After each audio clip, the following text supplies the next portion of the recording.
My YouTube channel success my tutorial.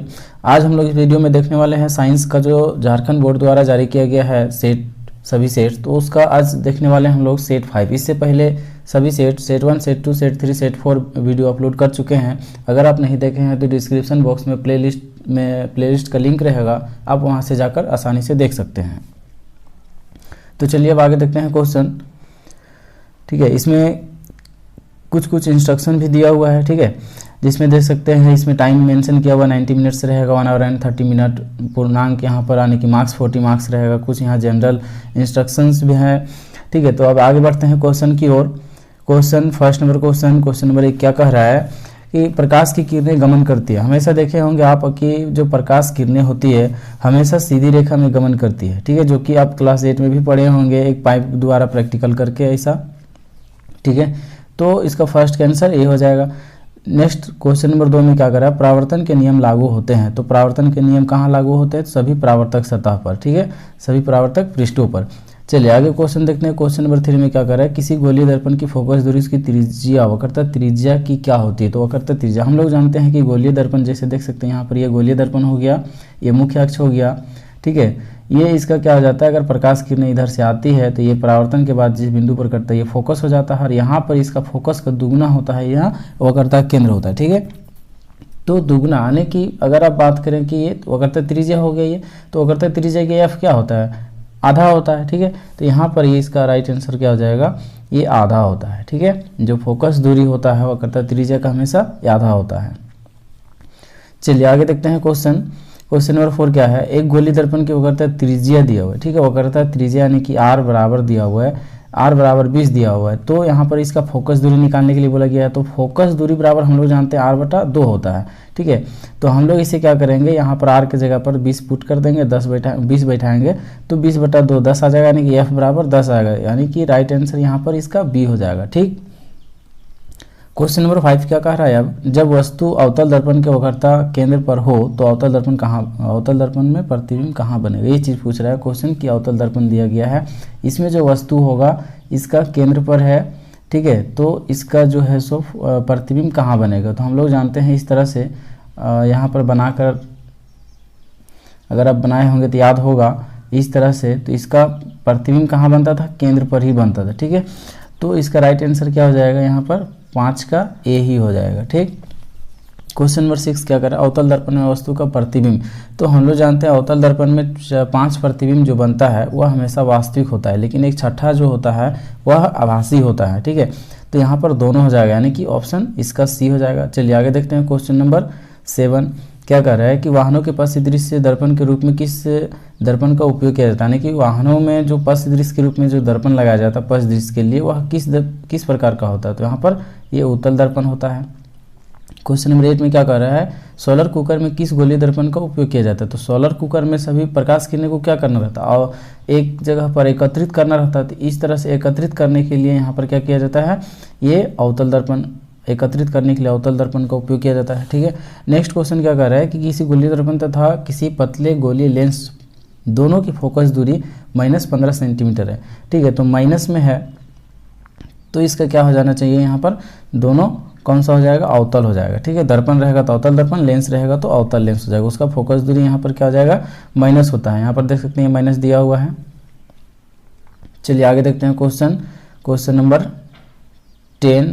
ठीक है, question number 10 में क्या कह रहा है कि किसी लेंस की क्षमता P और उसकी फोकस दूरी F में क्या संबंध है। ठीक है, तो P बराबर क्या होता है, हम लोग जानते हैं P बराबर 1/f होता है। ठीक है, तो ये ऑप्शन कहाँ है, ऑप्शन ए में देख सकते हैं, यहाँ पर P बराबर 1/f है।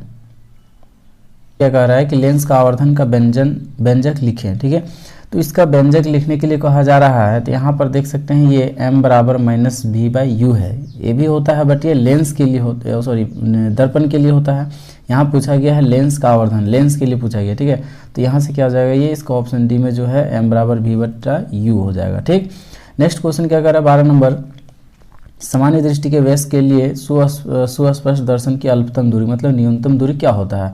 तो ये इसका क्या हो जाएगा, 25 सेंटीमीटर हो जाएगा।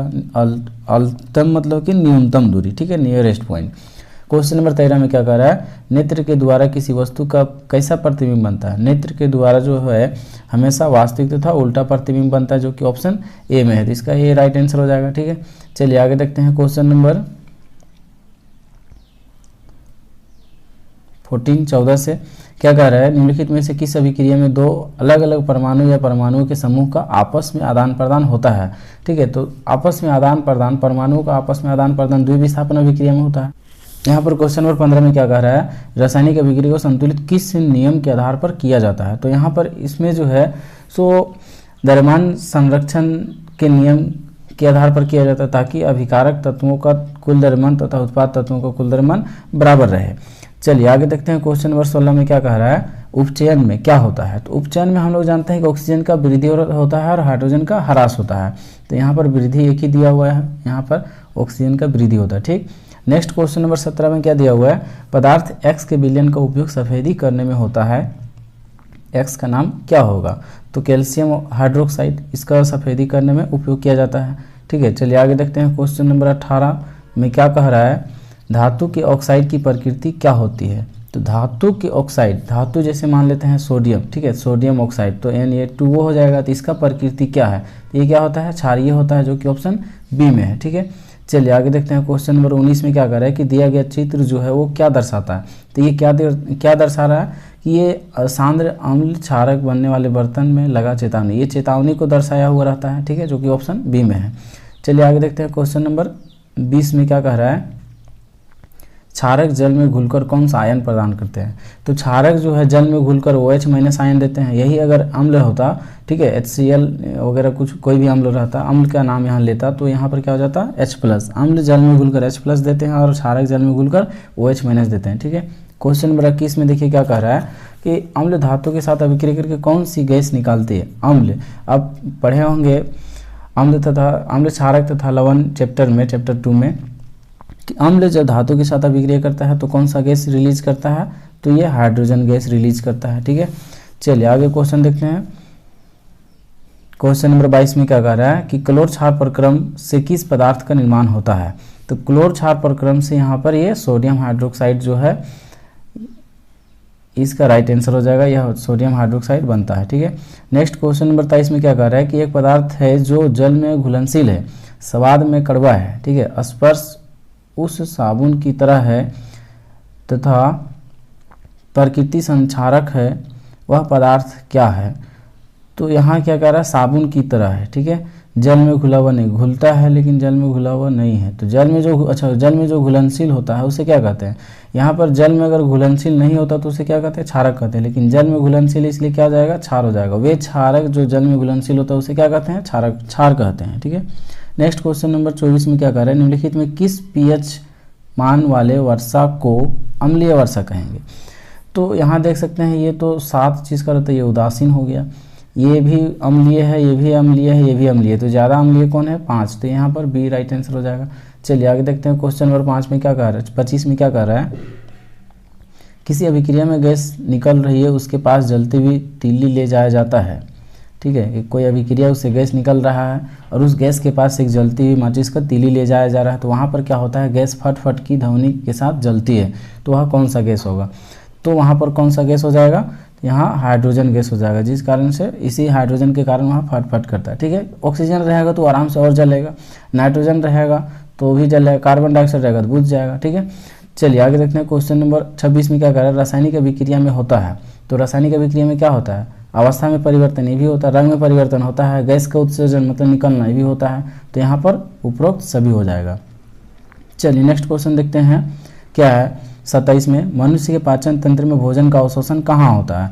तो यहाँ पर देख सकते हैं भोजन का अवशोषण जो होता है ये छोटी आंत में होता है। ठीक है, चलिए अब आगे देखते हैं क्वेश्चन 28 में क्या कह रहा है कि रक्त वाहिकाएं जो रुधिर को हृदय से शरीर के विभिन्न भागों तक ले जाता है। ठीक है, यहाँ हृदय से ये शरीर के विभिन्न भागों तक ले जाने का जो काम करता है, ठीक है, जो हमारे बॉडी में रक्त का प्यूरिफाई होता है तो कहाँ होता है, हृदय में होता है। ठीक है, जहाँ पर प्यूरिफाई कहने का मतलब कि शुद्ध और अशुद्ध रक्त को शुद्ध किया जाता है। ठीक है, तो ये यहाँ से क्या करता है, ले जाने का काम करता है। एक ले जाता है हृदय से अदर पार्ट्स ऑफ बॉडी तक, और एक ले आने का काम करता है अदर पार्ट्स ऑफ बॉडी से हृदय तक। तो ले जाने का काम कौन करता है? धमनी, ठीक है।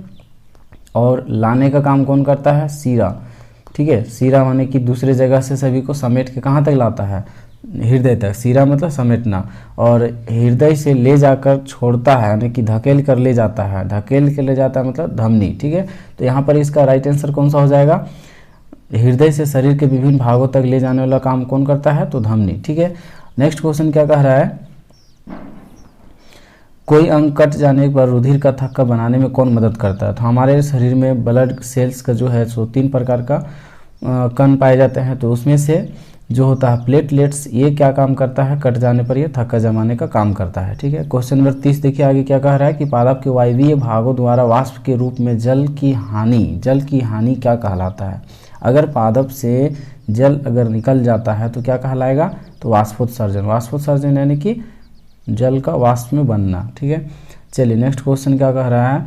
31 कि प्रकाश संश्लेषण का मुख्य उत्पाद क्या है? ये इंपॉर्टेंट क्वेश्चन है यहाँ पर कि देखिए यहाँ पर क्या होता है, उत्पाद अगर कहा जाए तो उत्पाद में प्रकाश संश्लेषण के टाइम क्या क्या बनता है?